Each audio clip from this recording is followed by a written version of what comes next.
Bienvenido de nuevo al programa de Un Líder Diferente, donde cada semana estamos hablando con líderes exitosos, expertos en su industria y emprendedores que tienen proyectos e historias fascinantes. La entrevista de hoy me encantó, era con Ricardo Rodríguez, el fundador de la Universidad Scadia, aquí en Aguascalientes. Me gustó porque la universidad tiene un enfoque muy interesante, muy diferente. O sea, yo fui a Clemson University en los Estados Unidos, en South Carolina, estudié administración de empresas y te soy sincero, aunque lo pasé muy bien, como todo era muy teórico y no era tan como práctico, aplicable, no me interesaba mucho. Es más, creo que me olvidé de mucho de lo que aprendí ahí y no fue hasta después de graduarme y empezar a trabajar en el mundo real que se despertó en mí un hambre para aprender aún más. Esta universidad fue fundada en un sentido sobre todo esta misma idea, este mismo concepto. Ricardo se hizo la pregunta, ¿por qué algunas personas salen y tienen éxito? Bueno, empezó a buscar que son competitivos de otra forma, tienen cosas en sí, tienen habilidades que han desarrollado que los hacen ser cada vez más competitivos. Y la universidad estaba fundado todo acerca de cosas muy prácticas, enfocado en resultados, para que las personas que estén estudiando ahí salgan cada vez más competitivos. Él acá nos cuenta mucho más, y seguro lo describe mucho mejor que yo, pero también nos da su historia de cómo llegó a hacer esto. Arrancó ni como mecánico, sino como asistente de un mecánico en una empresa y fue subiendo en puestos y luego por situaciones internacionales se cerró la empresa, se cambió y tuvo que arrancar de cero con otro proyecto que no funcionó y luego nos cuenta la historia de cómo arrancó con esta universidad y cómo llegó a ser exitoso con más de 500 alumnos cada año pasando por acá. Han tenido contratos también con Nissan y con el INEGI, cosas muy interesantes que creo que te van a inspirar y te va a dar como un enfoque en cómo ser más innovador. También nos habla de la importancia de tener una visión que te sostiene en los altos y los bajos. En fin, muchas cosas muy interesantes. Si eres un líder y tienes un equipo y quieres saber cómo te va, o sea, el liderazgo es muy difícil medir. Tenemos un recurso gratuito que creo que te va a encantar. Es una autoevaluación, es una serie de como 9 preguntas que tú haces y sales, te da un reporte del 1 al 100, cómo vas como líder para encontrar áreas de oportunidad de mejorar. Y también, lo que me encanta es, te da tu estilo de liderazgo. Hay 3 diferentes estilos de liderazgo. Cuando conoces tu estilo de liderazgo, puedes trabajar cada vez más en tus áreas fuertes y puedes entender cuáles son tus áreas débiles que deberías mejorar para poder cada vez más tener empleados que te quieren seguir, empleados que quieren dar más que lo mínimo. Esta herramienta, este recurso, lo puedes encontrar en estilosdeliderazgo.com. Vas a estilosdeliderazgo.com, contestas como 7 minutos, contestas como 9 preguntas y te da todo un reporte que te va a ayudar un montón. Anda a estilosdeliderazgo.com para llenar eso y aquí te dejo con mi entrevista con Ricardo. Bueno, Ricardo, gracias por estar acá con nosotros. Acá estamos en tus oficinas en Scadia. Para los que no te conocen, que no están capaz en Aguascalientes, ¿quién eres? Y contaros un poco de Scadia, así en breve.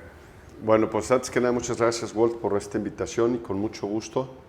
Pues mira, soy Ricardo, soy mexicano, soy un emprendedor, amante de la innovación y la tecnología. Increíble. Creyente de la evolución de nuestra sociedad y bueno, pues me dedico a la educación, que es una pasión para mí, desde hace ya 22 años que estoy en este medio y me dedico a la formación de personas adultas, de ejecutivos principalmente. Qué padre. ¿Hace cuántos años que está Scadia aquí ahora? Más de 20 me dijiste. Sí, pues mira, llegamos a Aguascalientes en 1997. 97. Ya vamos 22, vamos para 23 años. Me encanta. Ok, vamos atrás. Esto es lo que me encanta, es volver a tus inicios. O sea, muchos de los líderes que tenemos son jóvenes y Bueno, como siempre digo, el punto de estas entrevistas es un poco ayudar a los que están en el principio de su camino, que están luchando con el caos del día a día, dificultades, inseguridades. O sea, mucho de lo que hacen acá ustedes, me venías hablando, es justamente enfocado en habilidades blandas. Pero a veces la mejor forma de animar a personas es empatizar, es contar las historias, los momentos buenos, los momentos difíciles. Entonces, si vamos atrás a tus inicios del liderazgo, en una posición que tuviste o liderazgo de influencia, ¿qué memorias se te vienen a la mente como primeros, como que lo primero lo probaste, digamos? El liderazgo? Bueno, en mi vida he tenido muchos encuentros y muchos roces con el liderazgo, desde la familia y desde luego en los negocios, y subes y bajas. Lo primero que me viene en la cabeza, me voy a referir a mí en este momento, tiene que ver con mi vida social, política. Ya te platicaré cómo es que llego a Aguascalientes, en qué circunstancias, pero llego de fuereño, ¿no? Llegas a un lugar en donde nadie te conoce, en donde no eres nadie, vaya en la vida de los negocios y ni en la sociedad ni nada, llegas de fuera y gracias a la educación y desde luego a mi perfil, que siempre he sido una persona, no siempre, pero ya de adulto una persona abierta y sociable, logré ser líder de los empresarios aquí en Aguascalientes hace unos 6 o 8 años, que presidí con mucho gusto la Confederación Patronal de la República Mexicana, la Coparmex, que agrupa a los empresarios de Aguascalientes. Y después, en esa misma visión o esa misma primera impresión, fui también presidente de la Coparmex en 3 estados, en San Luis Potosí, en Aguascalientes y en Zacatecas. Y antes de todo eso, o sea, la primera vez que te diste cuenta, hay alguien que me está mirando a mí para un tipo de liderazgo, ¿cuántos años tendrías? Mira, es un proceso y por eso te decía que yo no nací con el perfil de líder, en realidad, ¿no? Yo era un chavo muy tímido, de niño y de adolescente inclusive. ¿Y qué te empezó a ayudar a salir de eso? Un poco, yo te podría decir que fueron el ejemplo y la visión o la ambición de querer llegar a ser, ¿no? Yo veía gente que se desempeñaba muy bien socialmente, vaya que con mucha facilidad podía hablar en público, dirigirse a un grupo, y siempre yo tenía apetito por ese tipo de cosas. Me daba, o sea, lo veías, me daban ganas pero... de llegar a ser, ¿no? Y el tiempo, los golpes, las circunstancias me fueron llevando a un lugar en donde ahora me desenvuelvo de manera muy natural. ¿Y en qué edad más o menos empezaste a sentirte cómodo en tu propia piel? Es una expresión Fíjate bien que yo gringa, creo que sería en la carrera. En la carrera, o sea, saliendo de la universidad. En mediados de la universidad. Mediados de la universidad. Yo venía de ser un adolescente muy intenso, muy intenso. Ahora es muy curioso, y quien me conoció de chavo se sorprende porque de verdad yo era un muchacho que le di muchos problemas a mis jefes. Era burro, reprobaba, era vago, tuve una adolescencia muy fuerte. Y entonces al tiempo quien me vuelve a encontrar ahora me dice, oye, ¿cómo es posible que hayas fundado una universidad? Claro. Y fui yo rector de mi universidad muchísimos años. ¿Y cómo es posible que seas líder empresarial y te muevas en estos medios y eras tan distraído, tan burro, tan Entonces, para padres de hijos que son así, sí, hay esperanza. Bueno, totalmente, totalmente. La verdad es que, bueno, el camino fue así. Y las circunstancias, de pronto, yo creo que reventé como una palomita cuando estaba yo en la carrera. Y después de ser el más burro en la prepa y en la secundaria, me convertí en el mejor alumno de mi generación. ¿Y eso fue por que por fin como que empezaste a ver hacia dónde querías ir, o por fin tenías algo hacia dónde correr, o qué fue lo que generó ese... Pues mira, ahora que yo tengo hijos ya muy grandes y ya soy abuelo de 2.5 niños. Felicitaciones. Lo puedo explicar de la siguiente manera, Huerta. siempre tuve los cimientos. Sí, Siempre. claro. Mi formación familiar y mi formación académica siempre la tuve. Lo que pasa es de que estuvo guardada, hasta que llegó el momento en que la pude soltar. Como un vino, ¿no? Un vino pues se va haciendo con el tiempo y con los años y no es el mismo sabor cuando exprimen la uva o cuando la guardan, y llega un momento en que llega a su perfecto equilibrio y lo sacas y ya digo, pero sí, pues fue un despertar que de pronto me di cuenta de mis capacidades Entonces, ¿no sentiste que fue un evento o algo, sino como un lapso de tiempo, un proceso? Pues no te lo podría explicar como, no lo identifico como, oye, tuve un accidente. Claro, no era algo como tan... Quizá ahora escarbándole te podría decir que fue en mi entrada al ámbito laboral. Claro, sí, honestamente, o sea, pregunto porque o sea, mis amigos se ríen porque no igual, pero muy parecido. Yo horrible en high school, en todo, o sea, no era tan loco, pero a nivel de estudios, cero.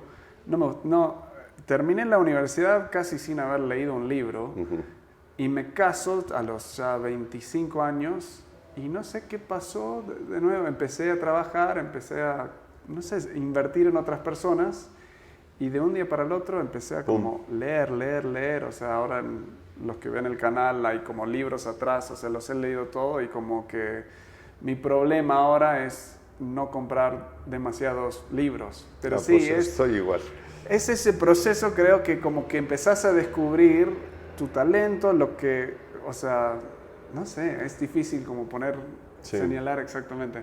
Ok, entonces empezás ahí, empezás a despertarte, a como canalizar eso. Y sí, me interesa, estuviste todo este momento, estás en Guadalajara, ¿no? En Guadalajara, sí. ¿Y cómo llegamos, como unos 5 años después, o 10 años después, aquí a Aguascalientes, ¿no? Aguascalientes, exacto. Pues mira, fueron circunstancias del destino. Yo soy, de formación, soy contador público. Eso estudié. Y estudié esa carrera porque estudió, ya te imaginas, ¿no? Mi hermana, mis tíos, mi papá, mi abuelo, somos una familia de contadores. Yo llego a la carrera en circunstancias de rebeldía y yo eso estudio. O sea, no querías te vas a entrar al reír, principio. pero yo estudio eso porque vivíamos muy lejos de la universidad y yo desde luego pues no era merecedor de tener coche, ¿no? Y había que llegar, siempre me mandaron a muy buenas escuelas, mis papás, pero había que irse a la escuela como pudieras. Claro. Y más pues yo no tenía méritos, te digo, para que me llevaran o para que me dieran la llave de un coche. Y como mi hermana estudiaba en la contabilidad en la Universidad Autónoma de Guadalajara, pues a mí me pareció muy inteligente meterme en esa carrera para que me fuera y me regresara con ella. Por eso estudié. Muy concreto. Sí, por eso fue la razón. Entonces, yo en querer meterme orden en la vida, mi papá me invitó a trabajar en la empresa en donde él se desempeñaba. Esta es una empresa muy interesante. El grupo de estas empresas pertenecía a las 500 de expansión, a las 500 empresas más grandes de México, el grupo, y él era socio de una parte de ese grupo y socio de un pedazo de esa parte de ese grupo. O sea, era el patrón, de una empresa grandota. Sí. Entonces, nos dedicamos a las refacciones para los tractocamiones, los barcos y las plantas eléctricas y así, ¿no? Entonces a mí me invitan a trabajar, pues me llevan a trabajar, más que me invitan. No tanto una invitación. A trabajar de mecánico. Ni siquiera de mecánico, de asistente de mecánico, ¿no? O de aprendiz. Claro, te tenías que ensuciar las manos. Así es, y así era yo en mi overol y lleno de diésel en las manos. Vivíamos en un club de golf a las afueras de Guadalajara y te cuento, ya te digo, la escuela por el otro lado. Y en la mañana yo me iba muy temprano a mis clases de inglés y de ahí al taller, mi overol, me subía al vestidor con los mecánicos y me ponía mi overol y a lavar fierros era lo que hacía. A mí me daban un motor y tenía que desarmarlo y lavarlo para que ya después los mecánicos le hicieran. Y poco a poco fui aprendiendo cómo rectificar una válvula, a cómo armar una cabeza, y cómo desarmar un inyector, y cómo en el laboratorio cómo calibrarlo, y cosas muy interesantes de mecánica que aprendí, y así empecé. ¿Y qué sentiste que esa experiencia te enseñó a ti a esa edad a nivel de trabajo? O sea, ¿sentiste que te ayudó? Bueno, es claro que te queda marcado. Muchas cosas. Déjame conectarlo y terminar la respuesta anterior. Y entré a la empresa y desde luego pues empecé a destacar respecto del resto del equipo, pues por mi formación, por mi educación, por mi visión. Aparte pues era el hijo de papá, ¿no? El que estaba ahí metido. Y empecé a flotar, me sacan del taller, me meten al almacén, luego al mostrador, y yo ya iba en medio de mi carrera, a mitades. Las ventas se me dieron de forma nata, y después me hicieron gerente de ventas, y luego pues ya me empecé a relacionar muy bien con los socios de mi jefe y con el resto de los ejecutivos. Terminé en un proceso de entrenamiento en los Estados Unidos, que me mandaron a la planta a entrenarme. Regreso como gerente de la sucursal y tengo varios éxitos ahí en esa función. Fuimos la sucursal más exitosa, la que más aportaba recursos al grupo, y muchas cosas que hicimos en equipo muy padre. Pero te estoy hablando de la época de Miguel de la Madrid, de la época López Portillo, Miguel de la Madrid, Carlos Salinas, de esa época, y la empresa tenía muchos problemas económicos derivados de las devaluaciones y de la inflación y demás. Sí. Y la empresa se fue a pique, se tuvo que vender, y ahí salí yo. Y entonces yo llego a esta actividad y llego a Aguascalientes, pues por consecuencia, porque a partir de que la empresa se vino abajo, yo me dedico emprendo un negocio de electrónicos, también con mucha cosa de importación y y llega el famosísimo error de diciembre de 1994, Claro. Y yo me voy a la quiebra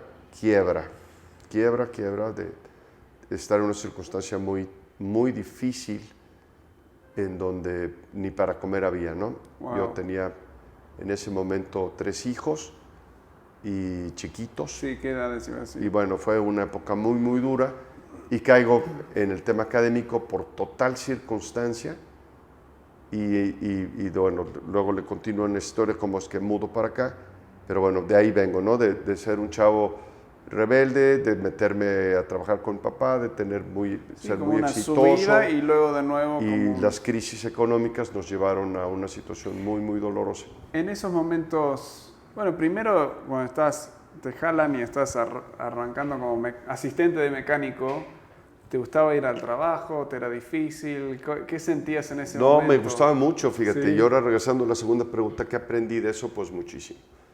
Muchísimo. Me relacionaba muy bien con los muchachos. Vaya, fíjate, hará, no sé, 30 años o más de esto. Me acuerdo del Virus, me acuerdo de los hermanos Miranda, Qué padre. que el Virus fue mi jefe. Él era el encargado de la rectificación de las cabezas de los motores. Él me enseñó y bueno, lo recuerdo con mucho gusto. Porque tanta gente, creo que hoy en día, a mí me gustan redes sociales, internet, está buenísimo, pero del lado negativo es como, recibimos todo rápido. O sea, si demora 30 segundos cargar una página, yo ya me frustré. Uh-huh. Entonces, a veces también, con el éxito, o sea, hay líderes que quieren el éxito ahora, ya. O sea, y que demoran y que tienen que trabajar, les cuesta. Entonces, qué interesante que es hasta divertido, suena como hasta divertido el proceso de arrancar acá abajo, o sea, ni mecánico, asistente de mecánico, y ir como subiendo y escalando y eso. ¿Qué sería tu mensaje a chavos más jóvenes, chavos y chavas jóvenes, que quieren, que ven, que escuchan tu historia y te ven ahora acá y dicen, yo quiero eso, yo quiero ser un dueño de un negocio exitoso? ¿Qué es tu ánimo o tu desafío para que ellos hagan el trabajo duro que es emprender y ser líder. Yo le diría a un chavo hoy en día, tienes que tener una visión clara, individual y colectiva. Tienes que saber a dónde quieres llegar y partiendo desde si quieres desarrollarte en la iniciativa privada o quieres emprender tu propio negocio. Claro. Que las dos son buenas, ¿eh? Sí. No tiene nada de malo ninguna. Lo que tiene de malo es que no tengas claro qué es lo que tú quieres ser. Claro. Entonces, tener una claridad. Y la visión externa es tener los ojos bien abiertos hacia dónde van las cosas, ¿ves? Las personas que han tenido éxito a lo largo de la historia son personas que han tenido una visión clara. Que lo sostienen las buenas y las malas. Sí, bueno, quien veía, ¿no? Ya me quisiera yo pensar, quien vio en su momento la entrada de la industria, ¿no? Y que había que dejar los animales y sustituirlos por máquinas de vapor y después por máquinas eléctricas. Y que alguien entendió que la máquina manual después iba a ser eléctrica, después iba a ser electrónica. Claro. Y ahora es inteligente, ahora ya Claro. le dictas y así. Entonces, bueno, es tener visión y tener apertura y más ahora, ¿ves? Hoy una mente tiene que estar abierta. Y termino con otra parte que me parece fundamental, Walt, que son sus valores. O sea, hoy en día yo afirmo, sostengo que si tú quieres triunfar en la vida, tienes que ser una persona con tus valores bien cuajados. Sí. La honestidad, ¿no? El bien común, la solidaridad hacia las personas, el ser subsidiario con las personas. Esos principios de actuación son fundamentales para que junto con tu visión personal y una visión clara, ¿no? Ambiciosa, clara sobre todo, de hacia dónde va el tren, te pueda guiar. Y el último es el corazón, tienes que ser persistente, tienes que ser terco, tienes que ser duro para aguantar las subidas y las bajadas, ¿no? Sí, hablando de eso, porque subiste desde abajo y luego tuviste toda la quiebre del 94 y en esa época. ¿Qué sentiste que te sostuvo en eso? Porque me imagino que tenías una visión y luego en un sentido tuve que cambiar bastante esa visión, o sea, porque venías dentro de una empresa, luego emprendes y tampoco estaba funcionando y luego entras en lo que vamos a hablar ahora, todo esto. Pero, ¿qué fue lo que o sea, me imagino estabas muy desanimado en ese momento. ¿Qué hiciste para salir adelante? ¿De dónde sacaste las fuerzas, el ánimo para no, abandonar todo? Pues mira, otra vez regreso a lo mismo, ¿no? Las sacas de adentro. Sí. Las sacas de lo que estás construido. Y hablo de carne y hueso y hablo de espíritu. En mi caso tuve una muy buena formación académica, un buen ejemplo, que construyeron dentro de mí lo que es mi personalidad. Otra parte, desde luego, que es pues que es la presión, la carga hace andar al burro, ¿no? Yo tenía 3 chiquitines. ¿Tenías que? No podía hacer otra cosa. Claro. No había, no me podía echar, no podía. Mi misma formación y mis principios, pues no había ni la posibilidad de salir corriendo y dejar a la familia no, pues era salir y salir como podías. Entonces, ahora sí, la historia, ¿cómo arranca Scadia? O sea, ¿cómo vienen acá y arranca todo este proceso? Bueno, pues llego aquí a Aguascalientes con la franquicia de un instituto fiscalista con el cual yo trabajaba en Guadalajara y obtengo la franquicia para trabajar aquí en Aguascalientes con ellos. Así llego, 1997. Al tiempo, el dueño del instituto muere y por circunstancias de negocio nos separamos, ya no hubo, digamos, entendimiento con las personas que quedaron a cargo y nos separamos y yo continúo con la labor. Entonces, eso fue tu primera como experiencia en todo lo de lo educativo, digamos, todo eso, con ellos. Con una franquicia y luego tuve alianzas muy importantes tuve una alianza con una de las universidades más importantes de México, que es el ITAM, que en ese entonces fueron como los pioneros que empezaban a hablar de temas políticos que atendían muy bien la realidad que vivía México en ese momento. Acuérdate que México en el año 2000 es la primera vez en donde, desde la revolución, es la primera vez que un partido distinto al PRI y a sus orígenes toma las riendas del país. Ya había pasado antecedentes en Baja California y en Guanajuato y aquí mismo en Aguascalientes, en donde las gobernaturas ya se habían ganado de un partido diferente al partido del poder. Y entra el primer presidente, que fue Vicente Fox, y eso conlleva una oleada de integrantes de la iniciativa privada o de sectores diferentes al prismo a manejar la política y las políticas públicas en el país. Entonces estaban ávidos de aprender de todas estas cosas, y el ITAM hablaba ya de estos temas: función gerencial en la administración pública, marketing político y todos estos temas. Y bueno, pues yo agarro otra vez mi sombrero y mi morral y me voy a la Ciudad de México a tocar puertas para preguntarles al ITAM, que era, bueno, pues, ¿no? el maestro, si tenía interés en hacer una alianza conmigo. Y me traigo, este fue mi primer gran escalón, el traerme al ITAM aquí a Aguascalientes, en los programas de, ellos le llaman educación, pues, no es continua, educación no formal, extensión académica le llaman ellos. Y bueno, pues de ser una empresita chiquita que se había escindido con el instituto que traía, pues el traer al ITAM aquí me dio mucho nombre. Hice grandes amigos, que muchos de ellos han sido secretarios de Estado, presidentes municipales, gobernadores, que estuvimos todo en el nació aula. de ese tiempo juntos. Sí, sí, sí. Qué increíble. Entonces, ahí arrancan, ¿y arrancan con qué? ¿Con contaduría? ¿Enseñando? Bueno, en mi instituto nos mantenemos en la línea de los temas fiscales, financieros, jurídicos.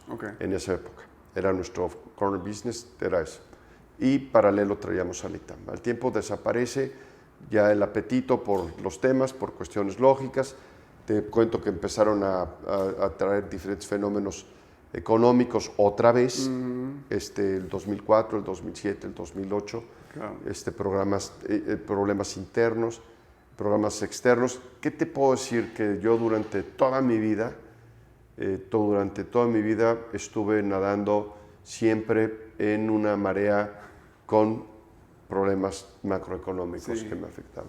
Claro. Yo recuerdo cuando troné mi negocio, que te cuento que salí de trabajar con mi jefe, yo de verdad decía, no es justo que yo haya caído en quiebra por culpa, no por mi culpa, sino por culpa externa, ¿no? Y todas las crisis que hemos enfrentado nos han tambaleado, y yo creo que le he sacado una gran aprendizaje a eso de las crisis. Entonces, Escadi empieza a funcionar en esos. ¿En qué año ya estaba como? ¿En qué año empezó a tú sentir esto va a funcionar y vamos bastante bien?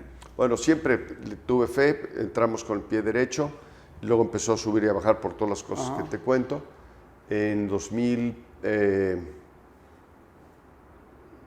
¿qué será? Yo creo que en 2009, por ahí, 2008, obtuvimos nuestro permiso para hacer universidad y empezamos con nuestros primeros programas nuestros ya. Claro, y luego, fíjate, cuando yo entro en el 97, solamente había un posgrado a nivel estado, que lo tenía la Autónoma de Aguascalientes, era una maestría en administración. Fuera de eso, si un ejecutivo, estudiante quería tomar un posgrado, se tenía que salir del estado. Ir a México, a Guanajuato, a Guadalajara, básicamente. Claro. Si tenía billete, pues podía irse a Monterrey y demás, pero no había manera. Luego hay otro capítulo interesante por ahí del 2010, 2011, cuando en mis andares por la Coparmex me encuentro con Andrés Oppenheimer en una convención nacional en Morelia. Él traía la presentación del libro que se llamaba Basta de historias. Discúlpame, se llamaba el libro Cuentos chinos, Sí. que es el primero de su trilogía. Y hablaba ahí del fenómeno chino y por qué China había rebasado a Latinoamérica. Si 50 años atrás la economía de Latinoamérica era más grande, mucho más fuerte. Y hace un trabajo de investigación que estoy seguro que conocerás el libro, muy interesante, con entrevistas de políticos y con entrevistas de rectores y empresarios de diferentes países, tratando de explicar qué pasó con China que no pasó en Latinoamérica. Y la conclusión a la que llega Oppenheimer tiene que ver con la educación y en particular direccionada hacia el tema de la innovación. No lo he leído, no me digas. Lo he escuchado, pero no bueno, lo tengo que leer. Hay 4 que van de la mano. El primero se llama Cuentos chinos, el segundo se llama Basta de historias, el que sigue, que es muy bueno, que es Crear o Morir, y el ultimito que acaba de sacar apenas hace un año se llama Sálvese quien pueda. Ok, las voy a tener que leer. Es toda una historia de innovación muy, muy, muy interesante. No historia, es una narrativa de la innovación en estos días. Te lo recomiendo. Tú lo conoces y entonces, bueno, yo estaba ya muy cercano a ser presidente de Coparmex. Ya me movía, ya estaba listo, había sido vicepresidente y pertenecíamos a un grupo pues que había muchas posibilidades de que yo presidiera el sindicato patronal y a mí me prende el mensaje, ¿no? Aquí en ese entonces en Aguascalientes una industria muy importante era la industria textil y la industria textil era una industria maquiladora. Aquí le cosían a Levi's, a Walt Disney, a Walmart y a Benetton. Aquí se cosían las prendas de todos ellos y había fábricas con miles y miles y miles de empleados. ¿En qué épocas fue eso? Porque antes era de tren, o sea, hace años. Bueno, la vocación desde luego de tren pasa al textil. Al textil. Y después del textil al vitivinícola. ¿Al qué? Vitivinícola, aquí era una sección de vinos muy importante. Okay. Sí. Aquí se hacía el brandy San Marcos y grandes vinos se hacían aquí. Y después entra a la industria automotriz y después de la industria automotriz, que se ha fortalecido mucho aquí, la industria automotriz y toda su proveeduría. Sí.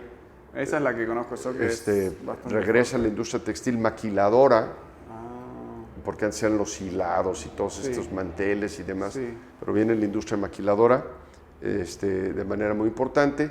Después, por cuestiones, digamos, de impuestos y básicamente económica, se desvanece el impacto de la industria textil. Pero en ese entonces, y ahí es en donde me detengo,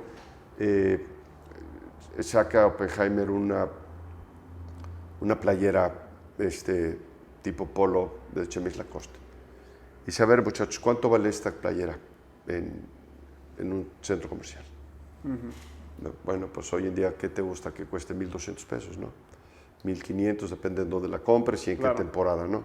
Pero te gusta 1,000 pesos por lo menos de comprarte una Chemis Lacoste original en un centro comercial. Un poco más quizá. Y entonces dice, a ver, chavos, ¿cuánto creen que valga la tela? ¿Cuántos contenedores comprarán estos señores de tela? ¿Cuánto pesa esto? ¿Cuánto? Pues, 50 centavos de dólar, $1, ¿no?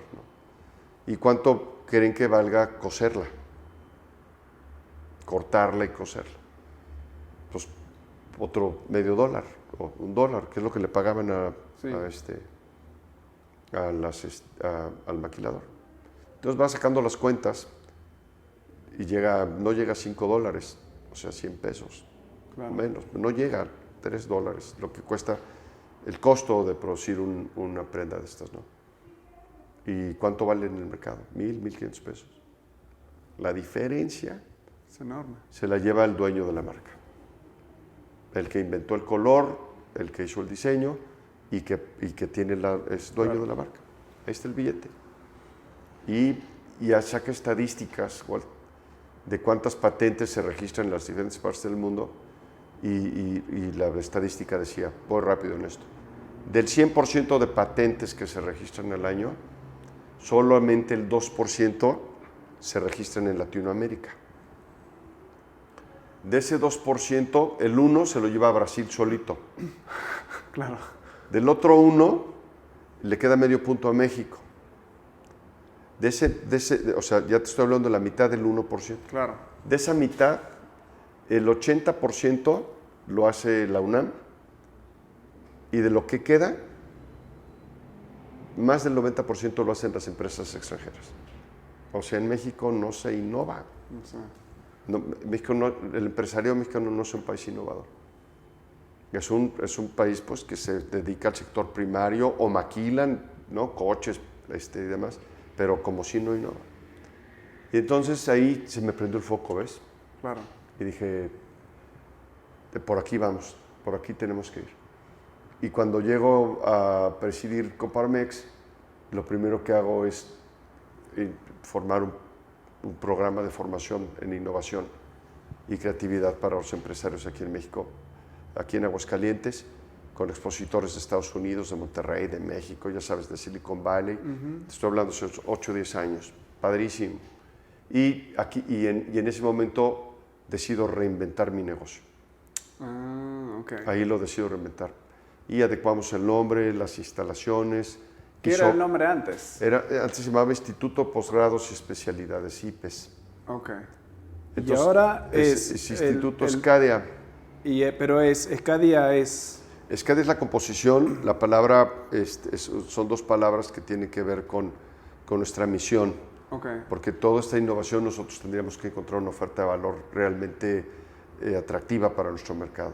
Una redefinición de qué queríamos hacer, por qué y para quién, ¿no? Claro. Y ya te acuerdas que te decía que había un par de universidades cuando yo llegué, para ese entonces éramos 40 universidades. Entonces dijimos, a ver, tenemos que partir de una oferta de valor atractiva. Tenemos que reinventar todo nuestro proceso educativo, nuestro modelo educativo, nuestra oferta educativa y nuestros procesos de trabajo. Todo esto gracias a Oppenheimer, gracias a una plática que yo escuché y a los libros que he devorado del tema y al apetito de hacer cosas diferentes. Wow. Y entonces... ¿Qué poder es como un plug, un plus de el poder de la importancia de leer libros? O sea, bueno, luego vamos a ese tema. Y entonces redefinimos la misión de la empresa, nuestra visión y nuestros valores, alineados a lo que nosotros sentimos que el mercado le podía ser muy atractivo, que es el crecimiento profesional. A nuestro mercado, que son los jóvenes ejecutivos que tienen un poder adquisitivo,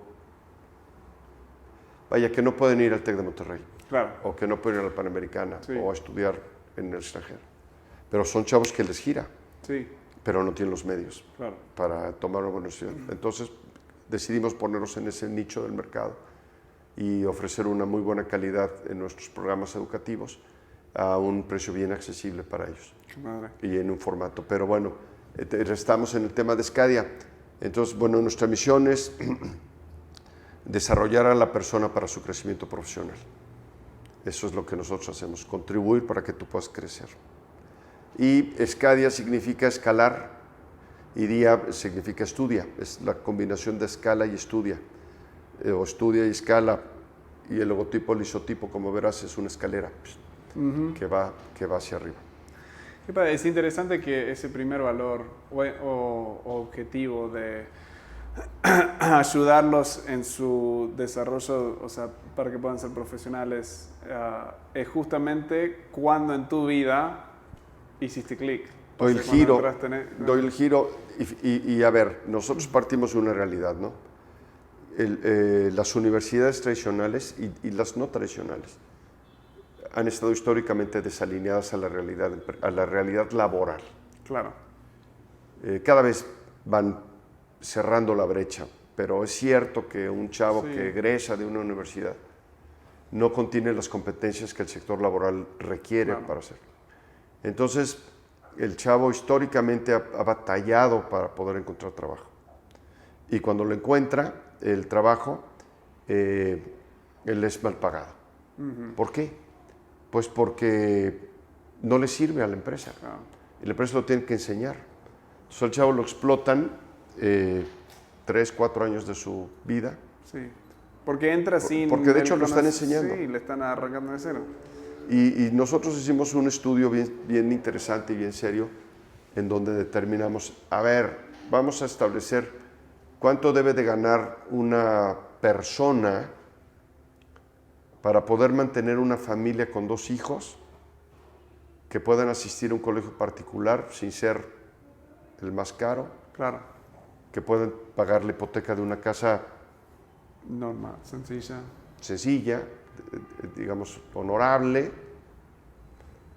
que puedan pagar 2 coches, uno para ella, otro para él, que puedan tener alguien que les asiste en la casa, que puedan ir a comer el domingo a las pizzas y al cine, vele sumando, que se puedan ir a la playa una vez al año, una semana, a un BTP. ¿Y cuánto era al final? Pues como 60,000 pesos ¿Mensuales? mensuales. 60,000 pesos. Pues sí, échale, ¿no? Colegiaturas de 4,000 pesos por 2 van 8. Una hipoteca de 8 van 16. No, bueno, es normal, sí. A ver, Y pagan 15. ¿cuánto tiempo le tarda a una persona desde que sale de la universidad hasta que logra ganar 60,000 pesos libres? Ni sé. Entonces sacamos Yo sé que el promedio, saqué estadística, que el promedio de egresados de la universidad arrancan con entre 4,000 pesos al mes a 6,000 pesos. Era como bajísimo. Y de aquí a que pudieran ganar 60 libres, les tomaba 20, 25 años. O sea, vaya, saliste de 25, a los 40, 45 años podrías... Y algunos, muchos, nunca lograron tener ese nivel de ingreso. Pero al mismo tiempo, Walt, nosotros veíamos que había gente que sí lo ganaba. A ver, ¿cuánto gana el director general de cualquier empresa multinacional de aquí? Claro. A ver, ¿cuánto gana un futbolista? Un chavo que mete goles en el Necaxa o en el América, un chavo de 21 años. ¿Cuánto gana el Chicharito? ¿Cuánto ganará? Muchísimo dinero. Entonces decimos, a ver, ¿por qué el Chicharito puede ganar tanto dinero y un chavo, otro no puede ganar? O jóvenes, hoy en día ves, por ejemplo, él tiene una rotación tremenda porque se van para todas partes del mundo, pero uno de los vicepresidentes del Grupo Modelo de Latinoamérica será más chavo que tú, y entre ustedes 2, que solo 35 años, 33 años, y manejaba una división de un grupo nacional. Claro. ¿Cuánto ganaba él? Millones, cientos de miles de pesos. Entonces regreso al punto. Claro, ¿Cuál es la diferencia? Sí. Y fíjate que ahí es en donde está sentada nuestra oferta, ¿ves? ¿Por qué alguien puede ganar mucho dinero o ser muy exitoso? Porque es competitivo. Chicharito gana lo que gana, o un futbolista, porque es competitivo, porque mete goles. Claro. Y porque hace equipo. Traduciendo eso al mundo Y entonces, si tú te vas al mundo empresarial, alguien gana tanto dinero. Son los goles que tiene que ver. Porque es competitivo. Claro. Porque ayuda a la rentabilidad de la empresa, al clima organizacional, a la visión, porque contribuye. Entonces, nosotros, y lo conecto, decimos por un lado, queremos nosotros incidir en el crecimiento profesional de nuestros alumnos. ¿Cómo lo vamos a hacer? Entonces, ahí es el centro de todo, el ombligo de todo, que orientamos nuestro modelo educativo a un principio que se llama educación basada en competencias. Que si bien es cierto no es nuevo, es un principio hermosísimo de educación, en donde consagra la competencia y no el conocimiento. Es tan pertinente, Walt. Claro. A ver, históricamente la educación históricamente se ha centrado en un modelo que privilegia el conocimiento. Claro. Yo no sé, todos los que estamos seguramente en esta mesa, yo aprendí a multiplicar de memoria. 2 por 1, 2, 2 por 2, 4. Claro. El trinomio cuadrado perfecto, el teorema de Pitágoras, yo lo aprendí de memoria. Eso sí, lo aprendí. Lo mismo que la tabla periódica de los elementos. Me lo ¿no? olvidé todo, pero... Si yo me acordaba en el momento Claro. del examen la fórmula del teorema de Pitágoras y lo lograba sustituir al planteamiento, pasaba con 10. ¿De qué me servía? ¿Cómo lo podía yo conectar en mi vida personal ahorita y en el futuro? Andás a ver. No sabe. No, Y no te sabe. olvidaste todo lo que no necesitas. Tu mente Ajá. va sacando la información que Entonces no... siempre se privilegió el conocimiento. Hoy en día, pregúntame lo que se te antoje Google. y Siri. te lo contesto. Claro. Entonces el modelo en competencias, la educación basada en competencias, privilegia desde luego el conocimiento, privilegia el procedimiento y privilegia el aspecto actitudinal. Sí. Y el mundo va en esa dirección. Totalmente. Va en esa dirección. Y entonces nos empezamos a construir nuestro modelo educativo así. Aquí no hay exámenes, Ah, me hubiera gustado venir acá. aquí no hay exámenes, aquí hay evidencias, Claro. ¿ves? A ver, vamos a hablar de liderazgo. Existen 2 tipos de liderazgo, el tradicional y el paternal. El tradicional se descompone en 3 elementos, A, B, C, D. El paternal en otros 3. ¿Sí? Muy bien, muchachos. Examen. Igual, ¿cuántos tipos de liderazgo hay? Igual se acuerda y dice, hay 2, perfecto. ¿Y cuáles son los elementos de...? Se acuerda, perfecto, tienes 10 en liderazgo. Ya pasaste. A ver, pero ponte enfrente de un grupo y llévalos a una meta común. Claro. Y haz que trabajen en equipo. Es justamente, hice un diplomado ahí en la Universidad Panamericana, pero ahí en los talleres que hacemos y todo, siempre digo, que ¿cuántos aquí saben hacer malabares? Levanten la mano. Nadie, casi nadie sabe. Ok, ahora les voy a enseñar a todos cómo hacer malabares. Aquí les doy las 3 reglas de hacer malabares. Y lo repetimos, hago todo un show. Ok, ahora sí, examen. Igual como dijiste, los 3, ok. Los anotan. Ok, ahora, ¿cuántos de ustedes saben hacer malabares? Todos levantan la mano. Ok, tú, Pablo, ven acá adelante. Y saco de mi bolso, que no lo han visto, 3 bolos. Bueno, Pablo, mostrarnos cómo hacer malabares. Y Pablo ahí parado con la cara de, no sé cómo. No te hagas el humilde. Sí, recién me dijiste que sabes las 3 reglas, haz malabares. O sea, intenta y no puede. Y justamente como empieza a caer, es una cosa tener la información, es otra cosa saber utilizar esa información y realmente hacerlo. Y está padrísimo porque justamente lo están haciendo Y el acá. modelo en competencias tiene un tercer elemento, Walt. Entonces llego al tema del mecánico. Tú te encuentras que se le está cayendo algo negro, líquido, viscoso a tu coche y lo llevas con un mecánico. Y el mecánico lo primero, ¿no? Levanta el cofre, lo ve, agarra el líquido y te dice, pues yo creo que se le está cayendo el aceite. Y tú dices, ok, el chavo no tiene ni la menor idea, ¿no? O sea, no tiene el conocimiento. Claro. Entonces no lo llevas con él, vas con otro, levanta el cofre, lo revisa y te dice, Walt, se rompió el retén del cigüeñal y se está tirando el aceite por ahí. Ok, el señor sabe lo que está diciendo. ¿Verdad?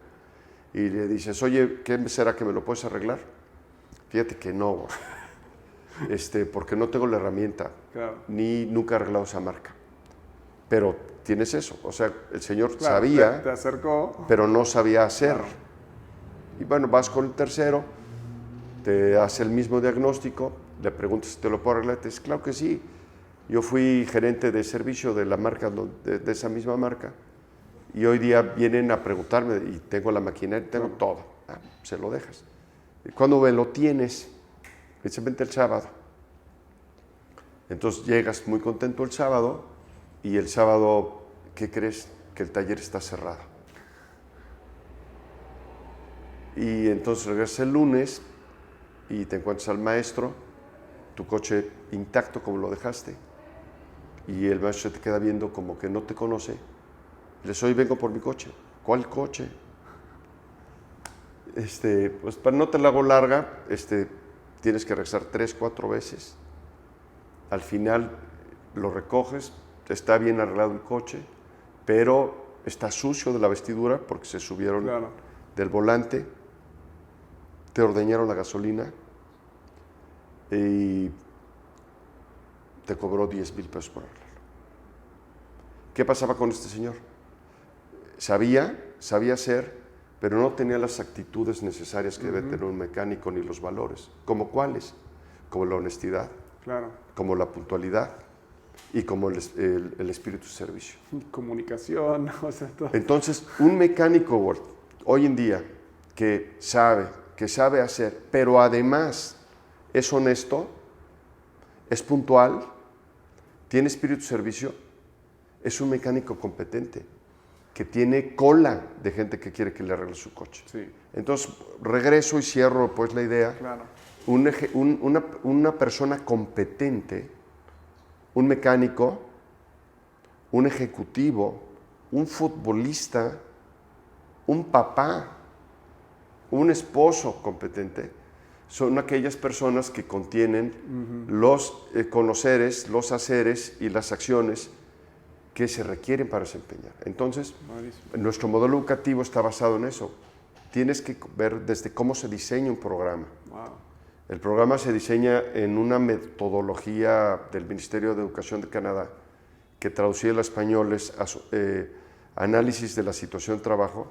Y entonces aquí sentamos a los empleadores del sector gobierno, de la iniciativa privada, del sector académico, a un grupo de gente metida, que son los que van a contratar, déjame ponerte un ejemplo, a un maestro en impuestos, ¿no? Entonces hay un dueño de despachos, hay empresarios, hay alguien de Hacienda, alguien de finanzas, aquí todos en la mesa, y la metodología, hay un moderador, es como un focus group, por decirte, pero en el medio académico, y el moderador empieza y te dice, a ver, Walt, ¿tú qué esperarías de un maestro en impuestos? ¿Qué crees que el maestro en impuestos debería saber? ¿Qué crees que debería hacer y cómo crees que se debería comportar? Te lo digo resumido porque son así. Sí, un proceso largo. Entonces, a partir de ahí sale la definición de las competencias que se tienen que desarrollar para que un maestro en impuestos sea competente.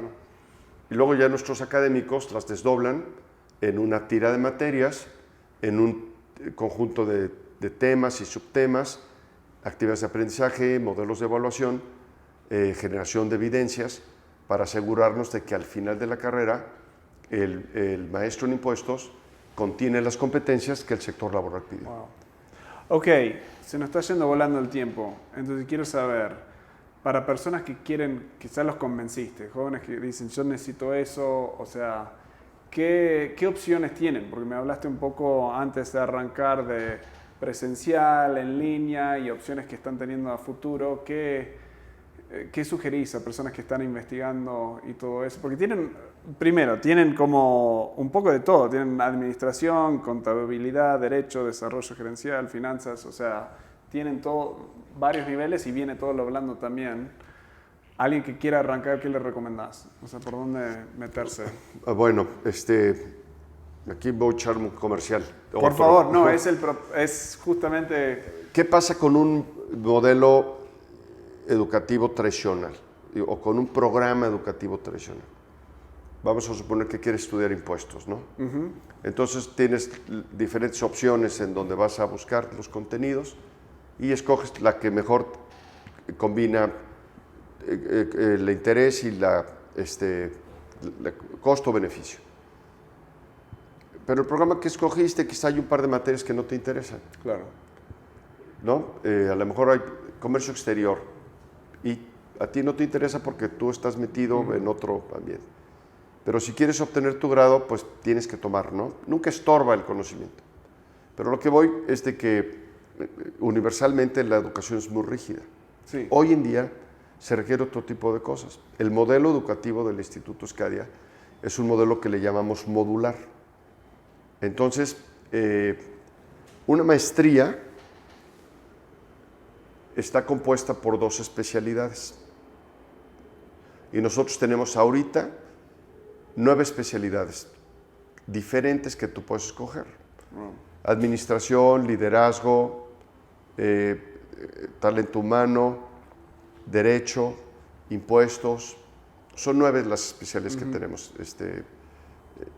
Y tú te asomas y dices, a ver, a mí me interesa el derecho y los impuestos. La agarras y ¡pum!, tienes tu maestría.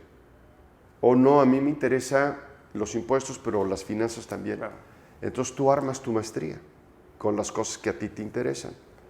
Pero espérate, cada especialidad está compuesta de 3 diplomados, en donde lo puedes combinar. Y cada diplomado está compuesto de 2 certificaciones. Cada certificación es una materia. Entonces hoy en día tenemos la capacidad de combinar las especialidades, pero el futuro viene de que tendremos una tira de 200 certificaciones.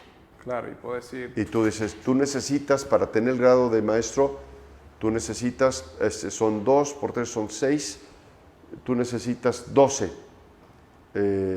materias, 12 certificaciones, y tienes un universo de 200. Y tú escoges. Te estás asegurando que la persona va a estar realmente comprometida, enchufada, digamos, en lo que está entonces, regreso pues, a tu pregunta. ¿Qué le recomendaría a alguien estudiar? Yo le recomendaría estudiar, a ver, desde luego algo que te apasione. Sí. Y idealmente algo que tenga futuro. Sí. Y para saber qué es lo que tiene futuro, pues lee. Y el proceso acá, o sea, vienen, les mostrás esto, los ayudás, o sea, hay como, no sé si se llaman los consejeros o alguien que te va como orientando a la persona que está un poco, no sé si confundida, perdida. Si lo quieres, lo podemos, desde luego que nuestras asesoras del proceso de inscripción pues te pueden ayudar, te pueden orientar. Hemos procurado y estamos trabajando para que en la misma página puedan encontrar todo lo que necesiten. Sí, está bastante... y así, ¿no? Y están moviendo también y desarrollando de a poco todo el aprendizaje en línea. Sí, también, caray. Ahí estamos metidos en esto mismo que te platico, que nuestro alumno lo pueda tomar en línea o lo pueda venir a tomar aquí.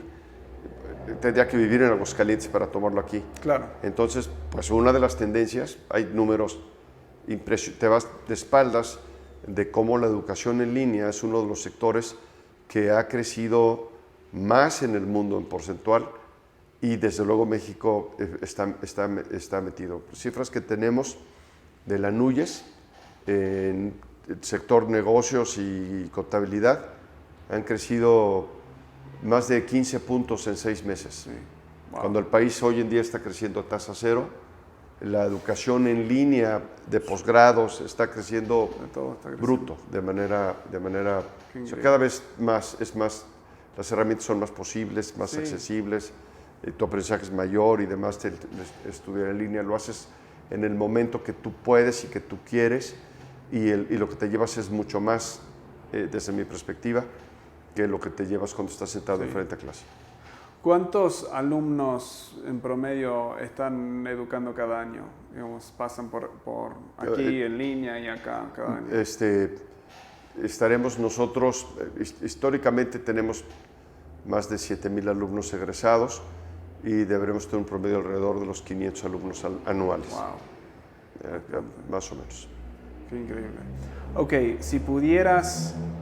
Bueno, y eso es sin incluir ¿Es incluyendo todos los que vinieron por INEGI y Nissan, esos arreglos que han tenido en diferentes tiempos? ¿Es todo? Sí, bueno, esos son proyectos que entran, salen. Flota, ¿no? Vaya, nuestro total de alumnos los podríamos clasificar de educación superior, que es la formal, o de educación continua. Claro. Y en una cifra razonable sería alrededor de 500 anuales. Sí, increíble. Si pudieras volver atrás y hablar contigo mismo, cuando estabas empezando, hace 30 años atrás o más, pero ¿qué te dirías a ti mismo? ¿Qué te gustaría, qué consejo te dirías a ti mismo en esa época? A ver, muchos. Me voy a quedar en los negocios, en esta parte de tu pregunta. ¿Qué haría?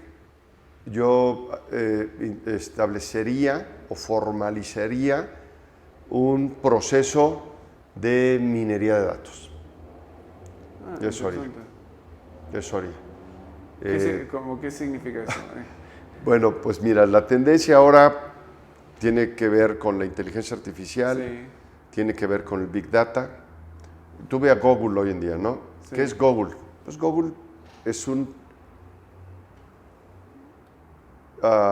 contenedor de toda la información. Sí. Lo ha logrado pues porque ha tenido la visión y las herramientas de poder almacenar, de poder generar, Sí. almacenar y utilizar información. ¿Sabes? Son Sí. esos tres niveles. Almacenar la información,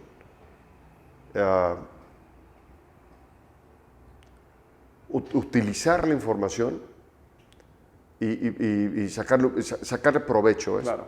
Si Google como buscador no hubiera tenido la precaución de guardar la información de las búsquedas, Sí. de poder saber todo lo que sabe, no podría tener la influencia que tiene hoy en día. Claro. Un buscador más. Entonces, yo creo que si tú me dices, ¿qué hubieras hecho? Yo hubiera guardado récord de todo lo que hacemos aquí, desde perfiles de mis alumnos, frecuencias, maestros, contenidos. No te imaginas la cantidad de información que se genera en una institución educativa. Bruta. ¿Y qué pasa con lo que pasa en el aula? En 22 años, en todas las aulas que he tenido, ¿qué ha pasado? Está en la basura. Es la basura. Claro. No se usó. Hoy en día yo mal puedo identificar científicamente o tecnológicamente cuántas veces ha venido un alumno a mi clase o una empresa. Claro. ¿Cuáles han sido los programas más exitosos? Hablo con datos duros, ¿ves?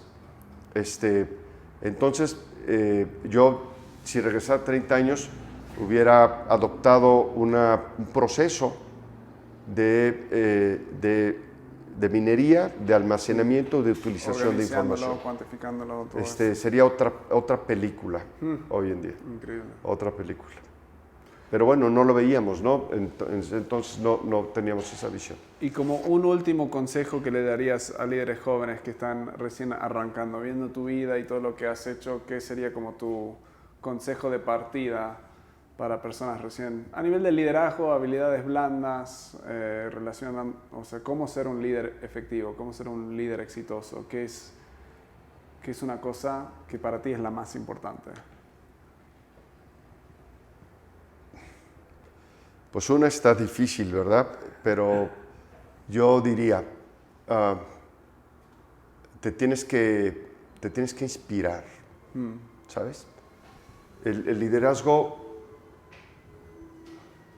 no es una medicina.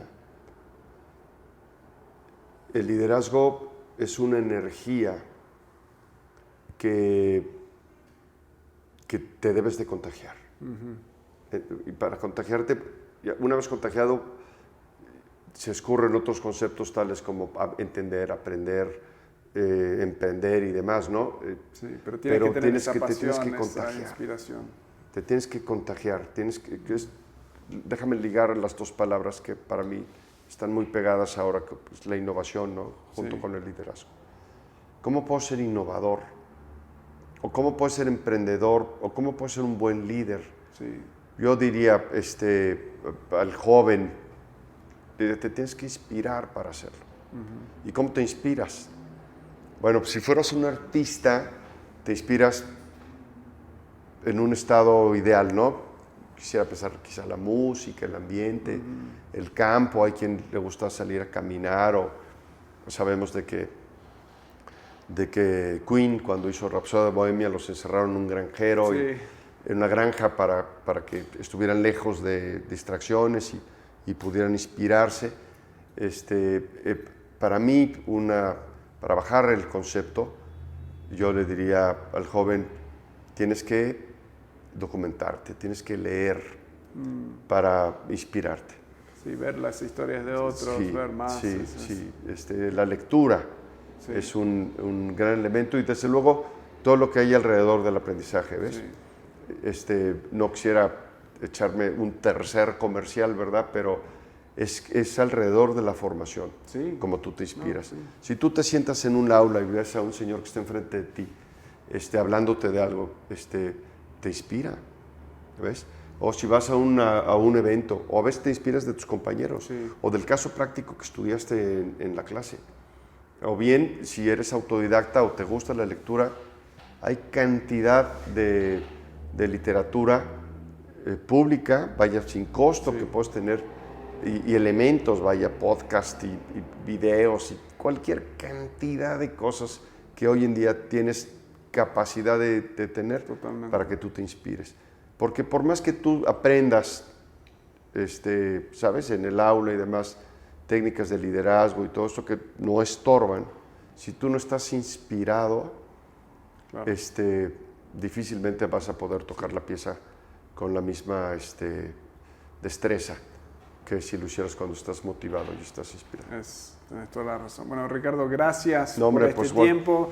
Si personas quieren, el sitio web es www.escadia.mx. .mx. Escadia, cuarta escalera, día, Sí. Escadia. Y vamos a incluir esto en la descripción y datos generales para que más personas puedan salir de acá siendo más competitivos. No, Creo pues que yo es te agradezco mucho a ti, fascinante. Walt, y a tu equipo por esta charla tan a gusto y este espacio en donde nosotros podamos de alguna suerte contagiar a quienes nos escuche y desde luego pues que escuchen de nuestro instituto, el Instituto Escadia en Aguascalientes. Gracias. Bueno, espero que te haya encantado esa entrevista con Ricardo. Realmente a mí me inspiró mucho, nos ayudó mucho en pensar de forma distinta y hasta entender nosotros mejor cómo ayudar a otros líderes. También estar desarrollando competencias que realmente te hacen más competitivo en este mundo laboral. De nuevo te recuerdo, si quieres una autoevaluación de cómo va tu liderazgo, si quieres empezar a bajar a tierra tu liderazgo para entender cómo ir mejorándolo, qué son las cosas donde vas bien y qué son las cosas que podrías mejorar. Puedes ir a estilosdeliderazgo.com, es gratis, estilosdeliderazgo.com, y ahí en 7 minutos te va a dar un reporte bastante interesante. Nos vemos en la próxima.